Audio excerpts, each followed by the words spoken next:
우리가 건물에 생명을 불어 넣어야 된다. 주변 핑계 대지 말고, 건물 핑계 대지 말고, 공사비 핑계 대지 말고, 그럼에도 불구하고 여기에 여러분이 여러분의 의지와 생각을 집어넣는 것이 건축사의 큰 임무가 되지 않겠나 생각을 하고요. 작은 건물이기 때문에 설계비는 어떻게 되나요? 라고 이제 궁금해 하시는 분들이 있는데요.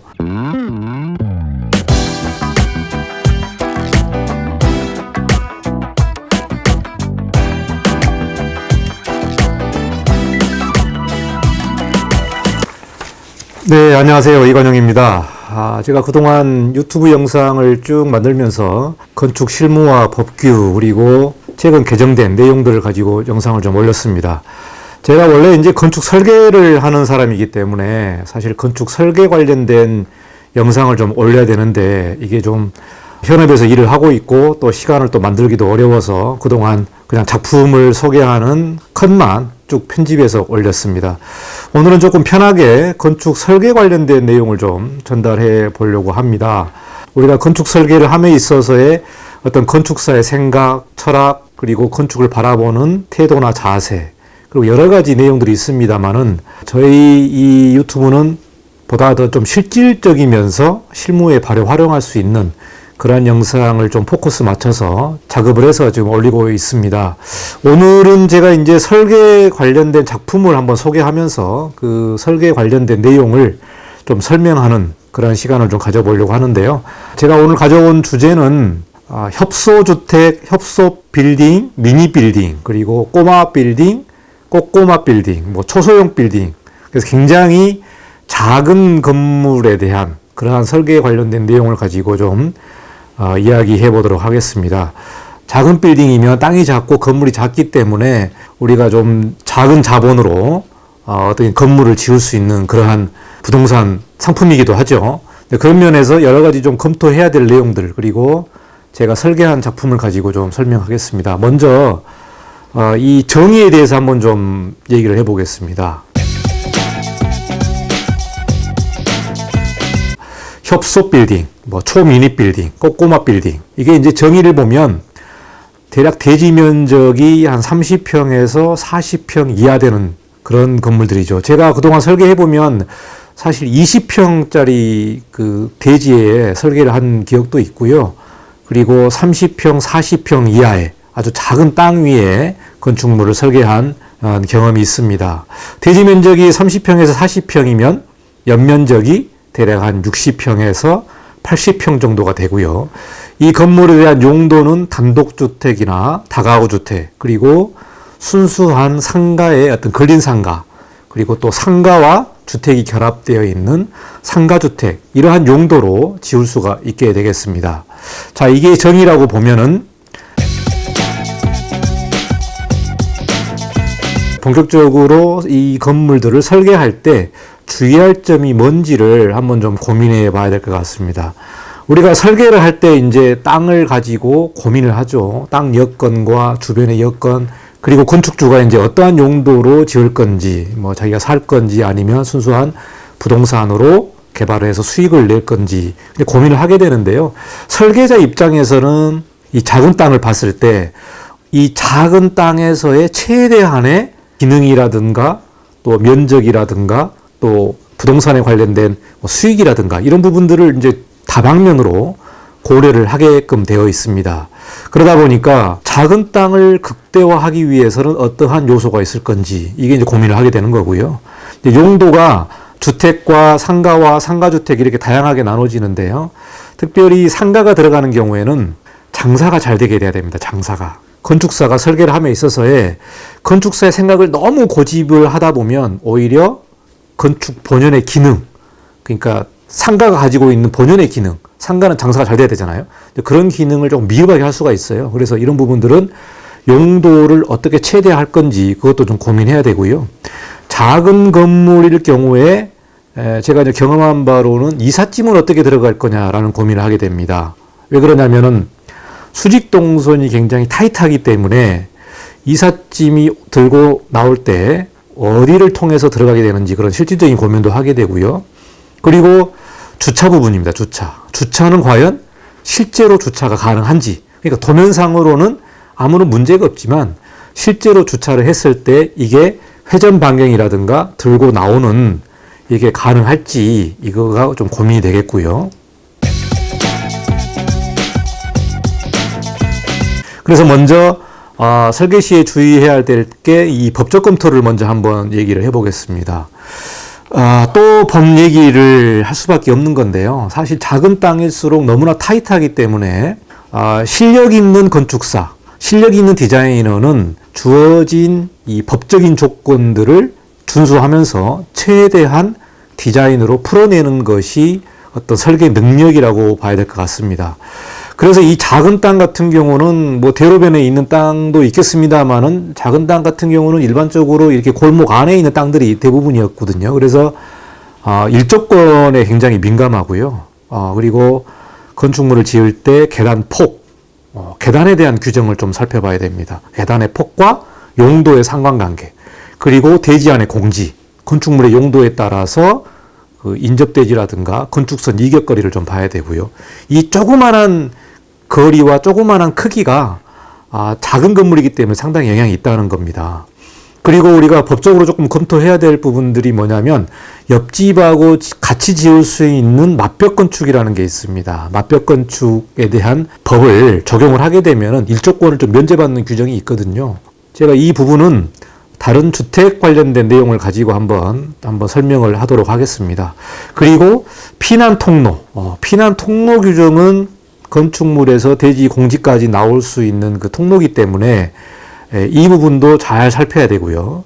그리고 이제 중요한 부분이 이 도로입니다. 도로가 4m 미만이면 우리가 4m 이상을 확보해야 되잖아요. 그렇지 않아도 땅이 작은데 도로를 내준다면은 대지 면적이 더 줄어들게 되잖아요. 그러니까 도로는 4m 이상이 되는 땅을 사라. 그렇게 말씀드리고 싶고, 그리고 이제 막다른 도로를 좀 확인해 봐야 됩니다. 막다른 도로의 규정은 막다른 도로의 길이에 따라서 도로로 내줘야 되는 그 도로 폭 규정이 있기 때문에 막다른 도로 길이가 35m 이상이면 6m 도로를 확보해야 되죠.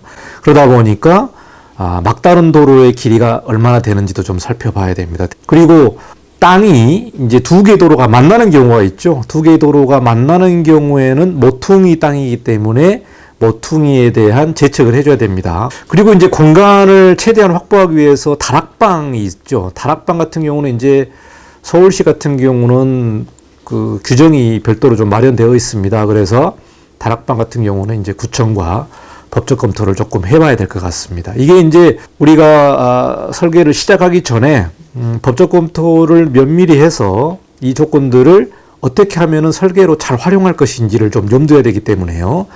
가장 기본적인 사항이라고 보시면 될 것 같습니다. 디자인 관련된 내용을 좀 우리가 좀 살펴봐야 될 것 같습니다. 디자인은 이제 건축물이 작다. 건축물이 작기 때문에 이제 융통성 있는 평면계획이 필요할 것 같아요. 융통성 있는 평면계획. 그러니까 방을 만들게 되면 나중에 확장할 수 있는 뭐 그런 공간이라든가, 그리고 수납 공간을 최대한 활용하는 방법, 또 다락방이라든가, 또 1층 공간 같은 경우는 이제 공간이 작다 보니까 좀 넓게 보이게 창문을 좀 크게 하는 방법도 있고요. 그리고 이제 폴딩 도어를 설치를 해서 상가에서 최대한 공간을 조금 활용할 수 있는 그러한 방법들이 있기 때문에 우리가 평면 계획을 할 때에 이 기본적으로 그 건축물이 가지고 있는 한계적인 것, 좁기 때문에 넓게 보여야 된다. 그러다 보면은 창문을 조금 크게 가는 방법이 하나의 대안일 것 같고요. 그리고 땅 사는 분들은 일조권을 적게 받는 땅을 좀 사셔야 될 것 같아요. 일조권은 면적에 상당히 민감하기 때문에, 특히 작은 땅일수록 민감하기 때문에 가급적이면 북쪽이 도로인 땅이라든가 뭐 공원이라든가 그런 공지가 있는 그런 땅을 구입하시기를 좀 추천드리고요.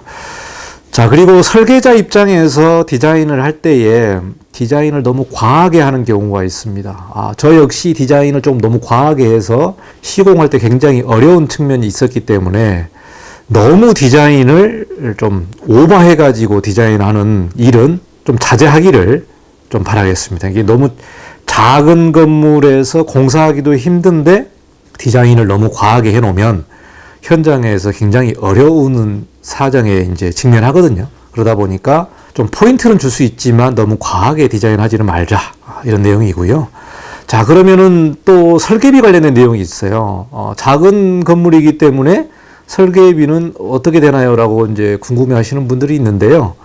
사실 우리가 설계비가 공공발주 프로젝트 외에 민간 프로젝트 같은 경우는 일반적으로 평당으로 따지는 경우가 대부분입니다. 그래서 뭐 평당으로 이제 계산하는데 건축물의 연면적이 작으니까 설계비도 작겠네요.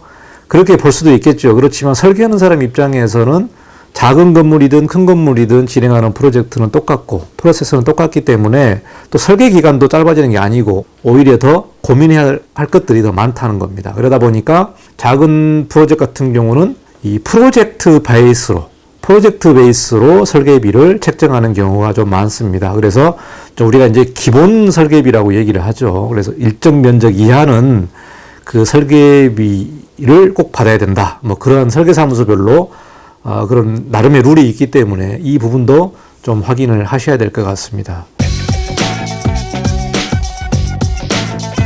자, 그리고 공사할 때의 주의점을 좀 말씀해 보겠습니다. 작은 건물이니까 공사비가 쌀까요? 여러분, 평당 공사비를 우리가 뭐 500만 원, 600만 원, 700만 원 얘기를 하지만 60평이니까 60평 곱하기 500만 원, 그러면 3억이겠네요. 그렇게 단순히 말할 수는 있지만 그게 아닙니다. 작은 건물 같은 경우도 공사비가 일정 공사 면적 이하면 사실 최소한으로 들어가는 공사 규모가 있기 때문에 그 공사 규모에 따라서 공사비가 나올 수밖에 없습니다. 제가 해보면은 대략 한 40평, 50평짜리 연면적 건물도 지금 한 3억 5천에서 4억 정도는 나올 겁니다. 그러니까 건물이 작다고 해서 공사비가 싸다 그렇게 생각하고 접근하시면 안 된다. 그 다음에 작기 때문에 공사기간도 짧아지겠네요. 그렇게 생각할 수 있지만 그게 아닙니다. 공사기간 역시 건축물의 내용이 복잡하고 또 건물이 타이트하다 보면 공사기간이 그렇게 짧게 될 수는 없습니다. 자, 그래서 이 건물이 작아도 할 거는 다 해야 된다. 그러니까 건축물의 공사 프로세스를 봤을 때 건물이 작거나 큰거나 오히려 건물이 작은 게 공사하기가 더 어렵다는 겁니다. 건축물이 크면 공사 여건도 좋습니다만은 건축물이 아주 작고 도심 내에서 작은 골목길에서 그 타이트한 공간에서 일을 하다 보면 굉장히 어렵다. 그래서 건축물이 작아도 할 거는 다 해야 된다. 그렇게 보시고요. 제가 경험한 바로는 이 계단 공사가 제일 어렵습니다. 골조 공사가 어렵다는 거죠. 특히 작은 건축물일수록 우리가 설계를 함에 있어서의 수직 공간을 만드는 방법, 수직 동선을 만드는 방법이 제일 고민해야 될 내용이거든요. 제가 법규 관련된 내용을 말씀드렸습니다만 이 계단폭이 있거든요. 계단폭을 최소한으로 줄여서 설계를 하게 됩니다. 왜? 공간을 많이 확보하기 위해서 최대한 줄이는 거죠. 이러다 보면은 계단 공사를 할 때 상당히 좀 힘듭니다. 어느 프로젝트 할 때는 층별 공사할 때마다 이 골조팀이 그냥 포기하고 나가는 경우가 있었어요. 굉장히 좀 힘들어서 똑같은 시간에 똑같은 비용을 가지고 이렇게 어렵게 공사를 하고 싶지가 않죠. 그러다 보니까 계단 공사가 상당히 어렵다. 이런 내용을 말씀드리고 설계자 입장에서는 이 계단이 철골로 하든 콘크리트로 하든 상관이 없죠. 동선을 연결하기 때문에. 그러나 공사하는 입장에서는 공사 자재라든지 이 내용들을 다 들고 오르락내리락 해야 되기 때문에 사실 폭이 아주 작은 계단도 철근 콘크리트 구조로 짜게 됩니다. 이러다 보니까 골조 짜기가 만만치가 않다. 자, 그리고 공사할 때 주의점은요. 대지와 현장이 다르면 꼭 설계 조정을 해야 됩니다. 제가 실무 영상들을 쭉 보면은 현장과 지적에 대한 경계와 공부상에 대한 경계 부분이 좀 다릅니다. 이러다 보니까 그렇지 않아도 땅이 작은데 경계 부분에 있어서의 좀 차이가 난다면 이 부분은 설계 조정을 해야 되는 부분이기 때문에요. 여러분이 제 건축 실무 영상을 좀 한번 좀 보시고 꼭 대지와 현장이 다르면 설계자하고 논의를 해야 되고요. 감리자하고 논의를 해서 현장에 맞게 조정을 해야 됩니다. 현장에 맞게. 그래서 이거는 준공할 때 필요한 법적 기준이기 때문에요. 공사하시는 분들은 자의적으로 판단하지 마시고 현장과 도서가 다르면 꼭 설계자와 감리자하고 협의를 해서 잘 조정을 하시길 바라겠습니다. 자, 여기까지 제가 법적인 내용과 설계에서 고려할 내용, 그리고 공사할 때 또 고려할 내용을 좀 말씀드렸는데, 모든 현장과 모든 땅에는 다 한계가 있죠. 이러다 보니까 한계를 그냥 받아들이고 설계를 하면서 디자인하면서 포기하는 경우가 있습니다. 이렇게 되면은 건축물이 너무 밋밋하고 무미건조해지고 그냥 흔히 보는 그냥 건축물일 수밖에 없죠. 여러분이 한 번 더 우리가 도시를 생각하고 건축을 생각한다면은 그럼에도 불구하고 이런 작은 땅이고 여러 가지 조건들이 복잡하고 디자인에 대해서 제한되어 있는 그런 사항에도 불구하고 우리가 건물에 생명을 불어 넣어야 된다. 건물에 생명을 불어 넣는 것이 건축사의 역할이고요. 좋은 디자인으로서의 길을 가는 것입니다. 이러니까 주변 핑계 대지 말고, 건물 핑계 대지 말고, 공사비 핑계 대지 말고, 그럼에도 불구하고 여기에 여러분의 의지와 생각을 집어넣는 것이 건축사의 큰 임무가 되지 않겠나 생각을 하고요. 이 건물의 정체성, 아이덴티티, 건물의 느낌, 건물의 얼굴, 또 그 일상 골목길에서의 표정과 새로운 건물이 들어와서 괜찮은 건물이 들어가게 되면은 이 골목길이 변하고, 또 골목길이 변해야만 도시가 변해야 되기 때문에 이 작은 것 하나하나가 매우 중요하다라고 저는 생각을 합니다. 그래서 디자이너는 제한된 조건과 건축주의 프로그램, 그리고 제한된 공사비를 고려해서 무미건조한 건물이 아니라 생명력 있는 건축물을 만들어내는 것, 그것이 디자이너로서의 역할이고 소명이고 여러분의 사명이라고 저는 강조를 하고 싶습니다. 자, 여기까지 제가 쭉 이론적인 거를 한번 좀 설명을 드렸는데요. 이제 제가 본격적으로 직접 설계해서 완공된 건물을 좀 소개를 하도록 하겠습니다. 여러분, 다음 시간에도 뵙겠습니다. 감사합니다. 이관영이었습니다.